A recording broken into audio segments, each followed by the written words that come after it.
सुबह 8 बजे commissioner house अपने कानों में हेडफोन लगाए हुए अपने कमरे में ही ट्रेडमिल पर वी जॉगिंग कर रही थी। वह बुरी तरह से पसीने में नहा चुकी थी। Good morning doll. अर्नव दो ग्लब आंस जूस लेकर उसके कमरे में आया। गुड मॉर्निंग भाई।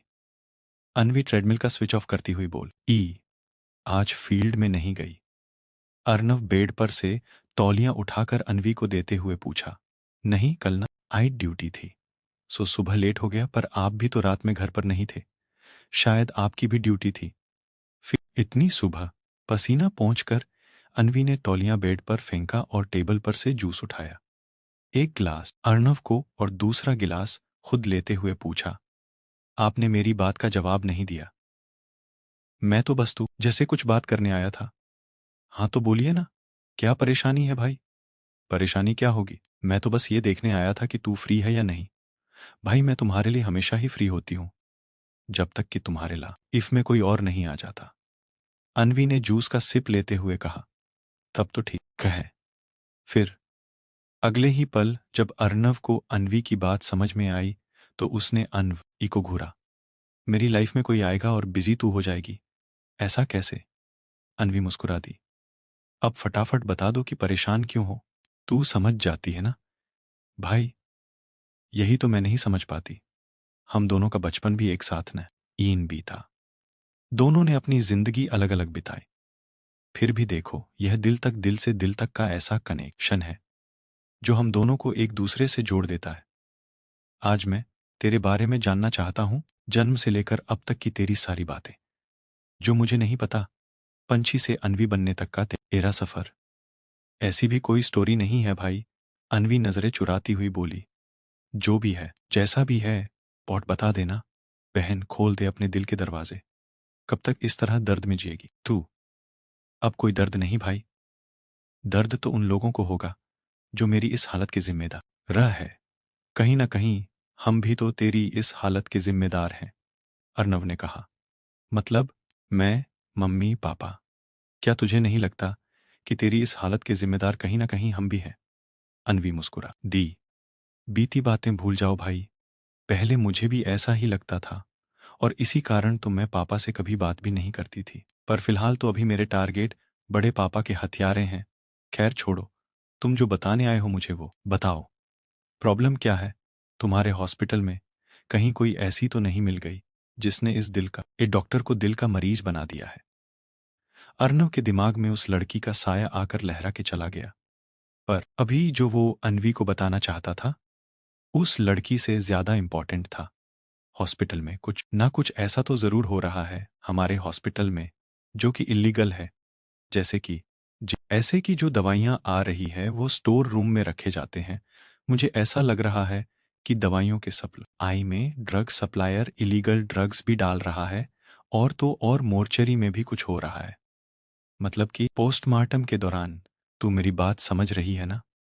हाँ समझ गई। लेकिन पोस्टमार्टम में क्या मुर्दों को भी दवा पिलाकर जिंदा किया जा रहा है क्या?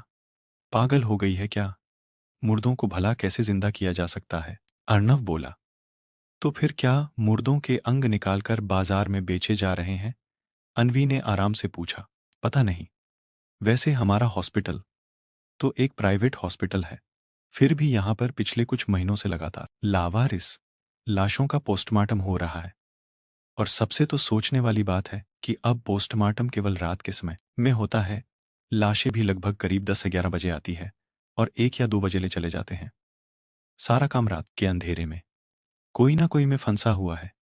खैर छोड़ो, तुम अब इस लफड़े में ज्यादा मत सोचना। मैं इसे अपने तरीके से हैंडल करती हूँ और परेशान भी मत होना। अनवी अर्नव के बाल बिगाड़ते हुए बोली। कोई परेशानी है? तू कुछ सोच रही है? हाँ भाई, या इतना इजी नहीं है जितना कि हम समझ रहे हैं। कल जो इस तरह से इल्लीगल हथियार और हेरोइन की खेप हमने पकड़ी है, वो कुछ और ही इंडिकेट कर रहे हैं। मतलब कल जिस तरह से अनाज के बोरों में हीरोइन और इलीगल ड्रग्स हथियार आए हैं, इसका मतलब है कि कोई काफी दिमाग से इन सारे खेल को खेल रहा है। इनका नेटवर्क की बहुत ज्यादा फैल चुका है, हमारी सोच से भी ज्यादा। और अगर जल्दी कुछ न इन किया गया तो सिर्फ हॉस्पिटल ही नहीं, कुछ दिनों में कॉलेज में भी खुलेआम ड्रग्स बिकने शुरू हो जाएंगे। तुम इस लफड़े में मत फंसना, मैं जल्दी कुछ इसका करती हूं। वैसे भी आज 5 बजे के बाद से हम सब एक्शन मोड में चले आएंगे। तू तो हमेशा ही एक्शन मोड में रहती है। अक्षत कमरे में आते हुए बोला, ऐसे एक राज की बात पता है, आज छोटे पापा एक्शन मोड में हैं। मतलब? अन्वी और अर्णव ने एक साथ कहा। नीचे के नीचे किचन में चलकर देख ले, खुद ब खुद पता चल जाएगा। अक्षत हंसते हुए बोला, हो गया कल्याण। अन्वी ने सर पर हाथ रखकर कहा। कल्याण? कल्याण सिंह को तो गए हुए 5 साल बीत गए। अक्षत ने एक भौं उठाकर देखा। शर्म करो, अपने पापा के बारे में बोल रहे हो। अर्णव ने धिक्कारा। नीचे चलो, पहले नीचे। छोटे पापा यानी कि कमिश्नर यशवंत सिंह के कारनामे देख लो, उसके बाद तुम्हारी शर्म भी तेल लेने चली जाएगी। अक्षत भी चिढ़कर बोला। नीचे किचन में कमिश्नर साहब आज ब्रेकफास्ट बना रहे थे। पास खड़ी उनकी बहू रिद्धि अक्षय की बीबी अपने होठों को दबाए हुए अपनी हंसी रोकने की नाकाम कोशिश कर रही थी। अन्वी ने बाहर से ही रिद्धि से क्या हुआ का इशारा करके पूछा। जवाब में रिद्धि ने उसे किचन में आने का हाथ से इशारा का या किचन में पैर रखते ही अन्वी का पैर स्लिप हो गया।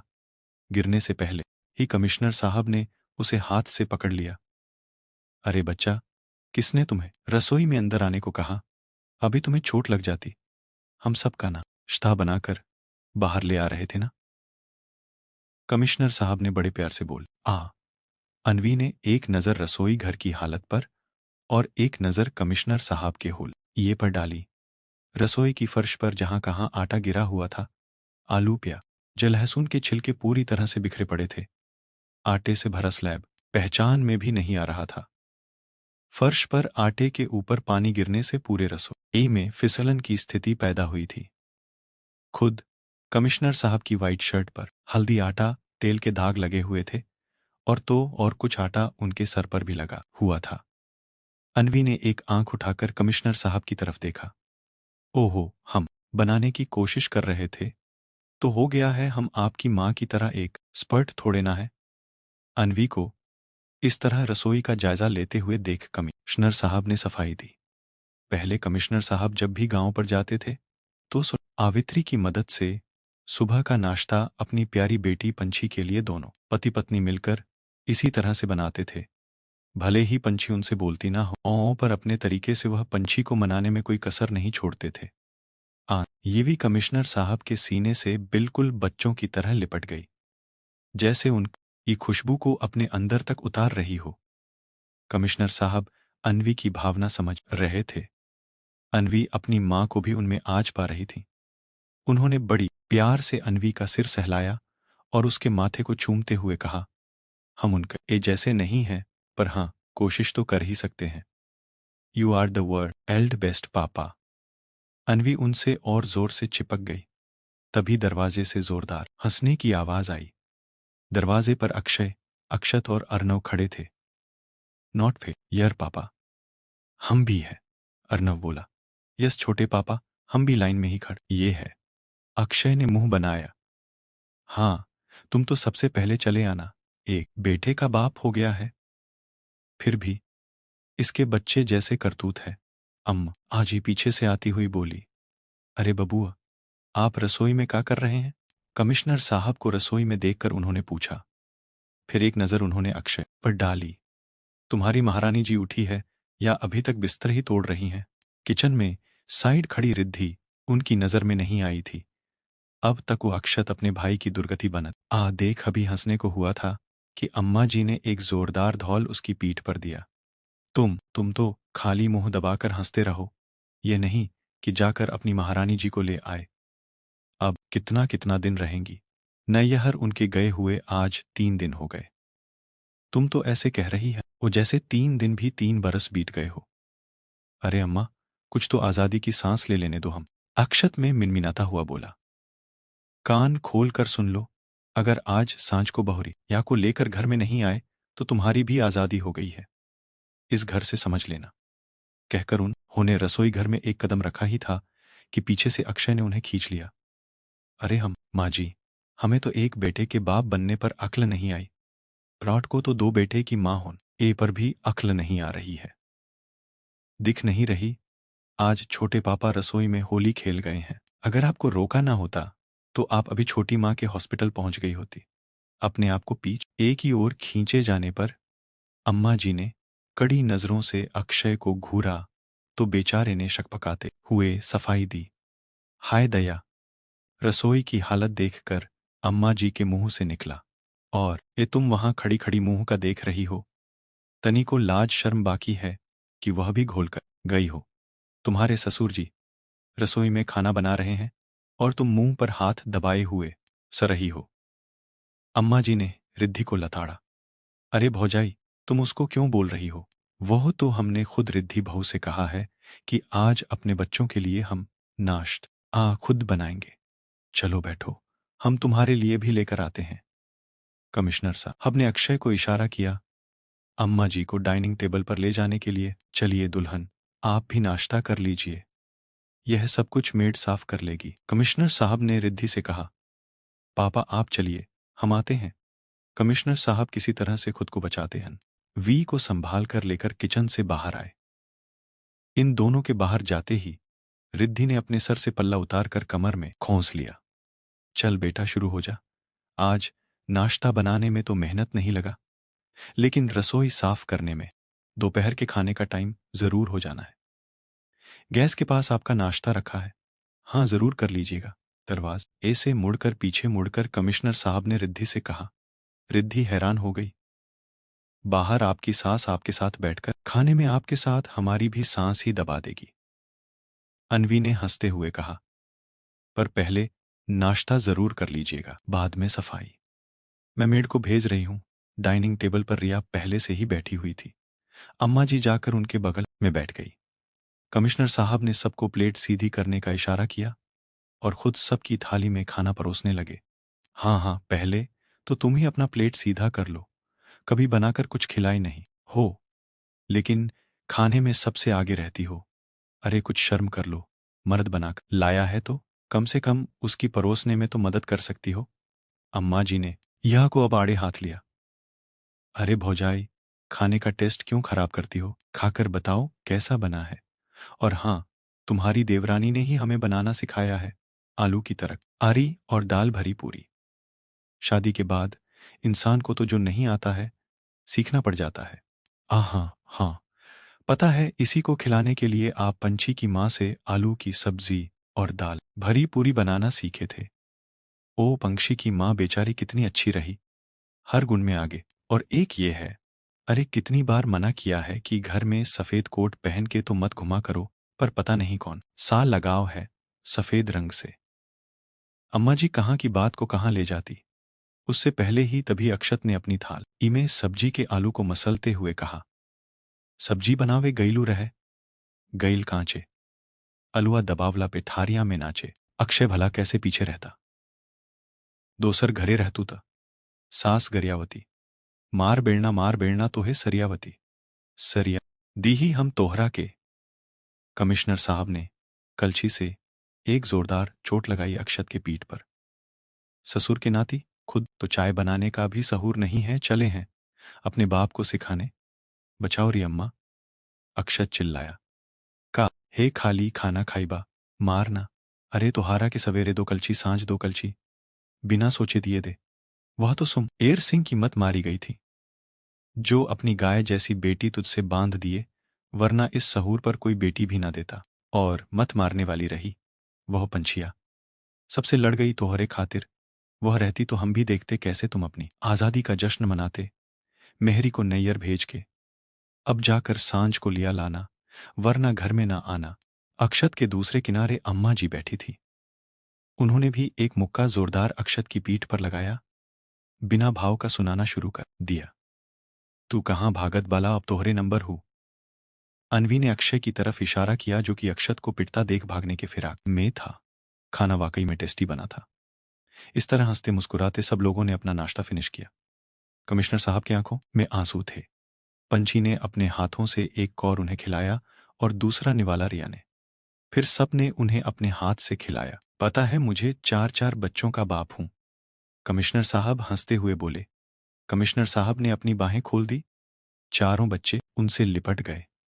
आंचल से आंख पोंछती अम्मा जी मन ही मन सबकी नजर उतारने लगी। इन सबके बीच कमिश्नर साहब का फोन वाइब्रेट हो रहा था। रिया ने फोन उठाकर कमिश्नर साहब को दिया। स्क्रीन पर इन्फॉर्मर का नाम शो हो रहा था। कमिश्नर साहब ने फोन उठाकर कान में लगा लिया। मिलो मुझसे दोपहर को 3 बजे कहकर उधर से फोन काट दिया गया। अब कौन सी इंफॉर्मेशन इसके हाथ लगी है? अक्षत ने कमिश्नर साहब से पूछा। ये तो मिलने के बाद ही पता चलेगा, पर आदमी है बहुत काम का, अक्षय बीच में बोला। वही कमिश्नर और अन्वी के दिमाग में कुछ और चल रहा था। सम्राट ने पंछी की डेट ऑफ बर्थ देखी और उंगलियों पर गिनकर कुछ हिसाब लगाया। आंधी और तूफान की तरह उसकी आंखों के सामने वह रात घूम गई, जब अपनी जान बचाने के लिए वह और पंछी उस तूफानी रात में भाग रहे थे। आज सम्राट के दिल में उस तूफानी रात से भी ज्यादा तूफान उठ रहे थे। यानी कि मेरा शक बिल्कुल सही था, तुम मेरी ही बेटी हो। इसी कारण जब मैंने तुम्हें छुआ तो मेरी धड़कनों ने तुम्हें पहचान लिया। कहाँ थी तुम अब तक? कितना सुकून मिला मुझे जब मैंने तुम्हें अपनी गोद में लिया था। मुझे किसी भी तरह से अपनी बेटी से मिलना है। सम्राट ने अपनी जेब से पंछी के फ्रॉक का टुकड़ा निकाला और उसे अपने आंखों से लगाकर बेबसी से तिलमिला उठा। साहिल, मुझे घर में सबकी डेट ऑफ बर्थ यानी कि बर्थडे अभी के अभी चाहिए। ओके, कोई भारी काम नहीं है, जल्दी हो जाएगा। बिल्कुल जल्दी हो जाना चाहिए। मुझे किसी तरह से अपनी बेटी को वापस लाना है। इस इन्फॉर्मर ने अभी तक मुझे सागर सिंह की लोकेशन क्यों नहीं सेंड की? सम्राट परेशान हो रहा था। वह बार बार अपने इन्फॉर्मर को फोन लगा रहा था, लेकिन फोन स्विच ऑफ पर आ रहा था। अचानक से घंटी जाने लगी। पहली बार में फोन नहीं उठाया। सम्राट ने ही फिर से फोन लगाया। उसका दिल किसी अनहोनी की आशंका से डर रहा था। दूसरी बार में फोन उठा लिया गया। सम्राट ने उधर की आवाज सुने बिना ही इन्फॉर्मर पर चिल्लाते हुए कहा, लोकेशन के क्यों नहीं सेंड की? मर गए हो क्या? फोन क्यों नहीं उठा रहे थे? जब तक अपनी बहन के कातिल और अपने परिवार को बर्बाद करने वालों को जहन्नुम नहीं भेज देता, मैं मर भी नहीं सकता। उधर से आवाज आई, मामा। सम्राट के मुंह से आवाज निकली। यानी कि फोन उठाने वाले को सम्राट पहचान गया था। किसको लगा था? आपको जानने के लिए बने रहे अगले भाग तक। तब तक के लिए वीडियो को लाइक और चैनल को सब्सक्राइब करना मत भूलिएगा। इसके आगे के सारे भाग में रिप्लाई लिस्ट नाम घूम जाएगा। मैं मिल जाएंगे। कहानी पसंद आती है तो इसे दोस्तों के साथ फेसबुक व्हाट्सएप पर शेयर कीजिए।